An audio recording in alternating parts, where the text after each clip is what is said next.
See, petrol bunk contributing pollutions and charging stations reducing pollutions. There is a business, there is a demand. Okay, even though how much you are skeptical, you are forced to go for an EV because the market demand is like that. வணக்கம் and welcome to the very first episode of Relux podcast. இன்னைக்கு நம்ம EV, charging, future, technology, mobility னு different things பத்தி பேச போறோம். And இன்னைக்கு நம்ம கூட யார் இருக்காங்கன்னா the CEO of Relux himself, Dr. Karthik sir. Welcome sir. Thank you. It's indeed an honor to have you with us today. And இன்னைக்கு நம்ம கூட நிறைய things ஷேர் பண்ண போறாங்க. அதுல one of the first question that arises in all our minds sir. So EVன்ற topic வரும்போது sir நம்ம பெட்ரோல் பங்க்ஸ்ன்றது நிறைய இடத்துல கேள்விப்பட்டிருக்கோம், நிறைய இடத்துல பார்த்திருப்போம். So that is a safer options நிறைய பேருக்கு ஃபீல் ஆகும். So what exactly is EV and எந்த விதத்துல அது பெனிஃபிஷியலா இருக்கு பீப்புளுக்கு? பெட்ரோல் பங்க்ஸ்ன்றது வந்து more than around 100 years எல்லாருமே பார்த்த ஒரு விஷயம். ஸோ அதனால் அது மேலே ட்ரஸ்ட்டு, கன்வீனியன்ஸ் எல்லாமே இருக்கும். But now we are shifting into a new age. We are in Gen Z stage. So அதனால் எல்லாமே நியூ லைஃப், நியூ மாடல் எல்லாமே கம்ப்ளீட்டாக சேஞ்ச் ஆகிடுச்சு இன்றைக்கி. Previously we went to bank account to withdraw the cashes. நடுவில் ஏடிஎம்னு ஒன்று வந்துச்சு. இப்போ யூபிஐ வந்ததுலேருந்து ஏடிஎம்மும் மறந்துட்டோம். ஸோ அதனால் it is evolving like anything.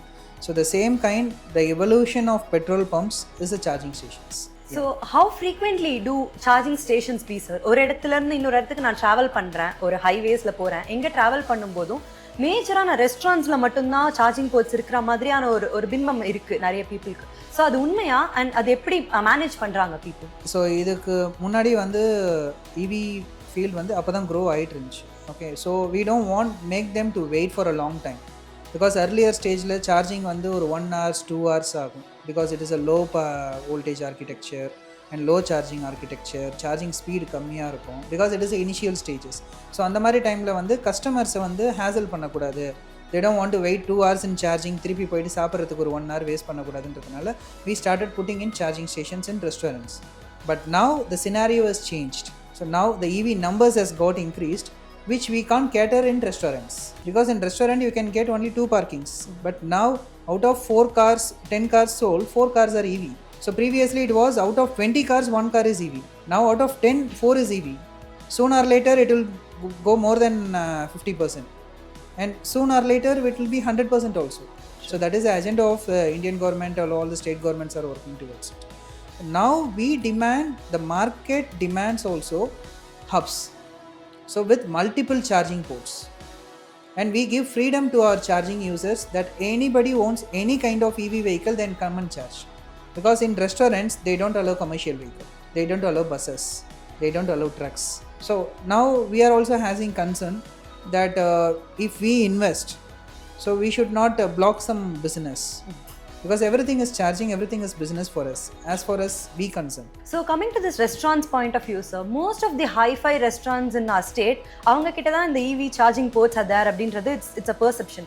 So will people actually afford to go to a multi-cuisine restaurant to just have the food, or வெறும் charging காக do you think they'll actually prefer going there and dining, or how will you be able to bring in a balance between these both? See, again the early stageல வந்து restaurants கண்டிப்பாக மேண்டேட்ரியாக இருந்துச்சு. Now we are seeing the difference, because now people looks for fast charging. Now we are forcing our customers to enter into a restaurant where they don't like it. Okay, see, now I'm having a EV, I'm going for a restaurant where I don't like the food. Okay, but I was forced to enter into a restaurant, I have to take my food over there because the charger is available there. Now to eliminate that, now Relux is setting up hubs in empty lands which is next to the land parcel near to a restaurant. Okay, if you want to go restaurant, you can go for a restaurant. If you don't want to go for a restaurant, you can have your charge, you can use our lounges for free, and there will be a security, there will be a decent clean and restrooms will be there. So this is the basic amenities we are providing. So when it comes to the capital that goes into a business once we start the business, it's a very common perception that for petrol bunks, if we just have a 1 crore investment to start with, most of the people would automatically prefer, because there are a lot of people who actually demand for the petrol vehicle. But when it comes to EV, is it the same capital that's required in building a business too? When you want to compare between petrol pumps and EV stations, ரெண்டு விஷயத்தில் நம்ம compare பண்ணணும். ஒன்று transactional volume, இன்னொன்று profit volume. So when you compare the profit volume will be same. Transaction volume may be differ. Investment volume almost same. So when you want to start a 1 crore petrol pump, if you want to start the same thing into a HT infrastructure along with the high power charging station with 1 crore, so the transaction volume may be differ. In a 1 crore investment you can get around 30-40 lakhs or 50 lakhs of turnover, but end of the day the profit will be around 3 to 4 lakhs. But here the business volume itself around 20 lakhs, but you will have a profit around 3 to 4 lakhs. So the operation cost is very less and compliance cost is very less, and the potential for the future is very high in charging station, because nobody can tell that hereafter every OEM will launch a petrol or diesel car, but confidently we can say that every OEM is moving towards EV only. There is no other option left out for them. Green hydrogen, other things, they are in the discussion, but still it has its own time. So for people who are actually very skeptical about entering the EV field right now, but they have a huge sum in their hand to invest in the right place, what would you tell is the right arena for them to start investing in the EV field? Skeptical peoples, a lot of people who talk about bad about EV or skeptical about EV, electric field, electric vehicles, something like that. You can find electric vehicles in their home now, at least a two-wheeler. Okay, so that is the growth of EV now. Okay, even though how much you are skeptical, you are forced to go for an EV because the market demand is like that. And the second thing is, when it comes to business point of view, you will have a good number of land parcel available in highways. So for example, if you are having a land in your highway, so you can start your charging station for your future generation. Nowadays petrol pumps are very heavy, okay, and it depends lot of working capital, lot of investments, lot of approvals, lot of compliances, lot of tenders, lot of things are there. But in charging station it is very simple as it is. So when they come to us, we will set up everything all together. The only major constraint is electricity. So once you got that electricity, then everything is one-time infrastructure. So you can upgrade whenever you want, and it incurs only very, very minimal amount of infrastructure. For next 7 to 8 years, you don't have a major investment again over here. But when you go for a petrol pump, if you want to increase the capacity of a petrol pump, you need to increase the civil work. You need to increase the sum size. You need to go for approvals again. So you need to wait for another one long year. But here in charging station, you can set up a charging station within 15 days to 3 months. So that is the maximum period is required to erect a charging stations, high power infrastructure. And moreover, the income which comes from the buses and trucks and cars is very huge now, because everyone looks for ultra fast charging, because nowadays all cars supports more than 100 kilowatt charge. Even some cars are supporting 140 kilowatt also. Buses can take up to 360 kilowatt, but there is no enough chargers, and you can't set up the same kind of charger in any kind of restaurants, because the electrical infrastructure demands a separate rules and regulations for that. It is not possible to set up, and it is our business. People also not looking for amenities over there in a charging station. They want a basic amenities, basic needs, not amenities. They want basic need like a restaurant, a basic waiting lounge. So that is more than enough for a charging customer, because they wait only for 10 minutes. If I put a slow charger in a restaurant which takes them 1 hour, 1.5 hours, instead they can come to a hub, they can spend 10 minutes, they can top up, they can park their car wherever they want in their own restaurants, so they can have their comfort food, they can travel. And moreover, you will have a peace of mind for 10 minutes or 15 minutes, a short break. So this is how the market is growing now. So that's great to know, sir. So coming for the EV hubs, talking about especially the hubs, how do you think they are beneficial in the long run? How are you setting up hubs? Where, especially in Tamil Nadu, do you have hubs? So we have a hub in Dindivanam as on date. We are also setting up another 2 hubs in Dindivanam itself. Probably it will be live within March. And we are also targeting South Tamil Nadu, where the demand is more. We are setting up hubs over there, because as there is no proper restaurants over there on the highways, but there is a huge traffic over there. So we are setting up somewhere near Tuticorin. Our second hub is going to become in Tuticorin, which is a very big hub. And we can see the live demand for hubs, because we started in Dindivanam with single connector. We upgraded into 4 connectors. Now the 4 connectors is also not enough. Now we have upgraded into 6. And now we need more than that, where the place doesn't permit us. And the infrastructure doesn't work out for us. So now we are moving to a separate place where we can set up a 10 connectors hub, which can cater any kind of EV vehicles, can come and go at 24/7.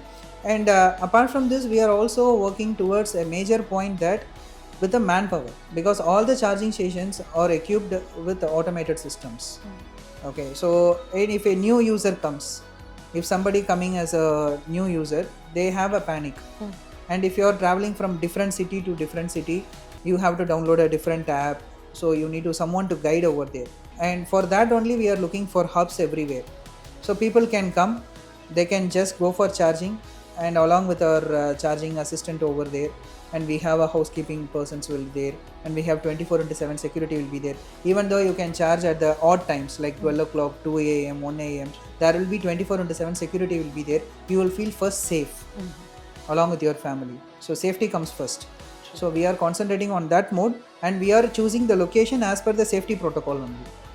The location should be very much available to on a highway proximity, and it should be near to all the amenities, like near to a restaurant, very near to toll plazas, very near to an hospitals, very near to some food courts, or very near to some junctions.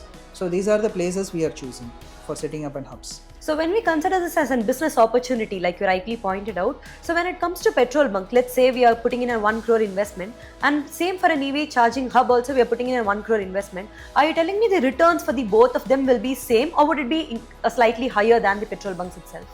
See, now it is in gradual growth. Last year our gross income, our company itself is in a same example. That's the reason. When we invested single connector in one place, we invested for dual connector. Now we invested for 4 connectors. We invested for 6 connectors. Without business, why we are investing again and again? So there is a business, there is a demand. Only thing is we need to meet the demand on the right time. If you are setting up a dual charger everywhere, everyone will come at the same time. So either the charger will be completely empty, otherwise the charger will be completely flooded. So in both the ways, you can't cater the demand. So if 4 cars are coming at the same time with the dual gun charger, 2 cars has to wait. So immediately what you are losing the business, and moreover that cars also not taking the power can be utilized.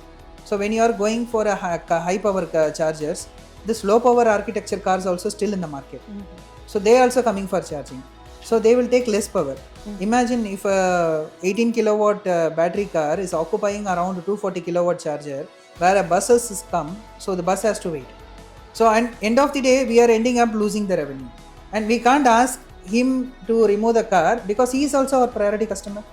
Bus is also our priority customer. All customers are equal to us, so we need to treat all the customers equally. That's the reason we are putting a separate hubs for this kind of charging activities. What is the USP, that's the unique selling point between a petrol bunk or a UV connecting portal?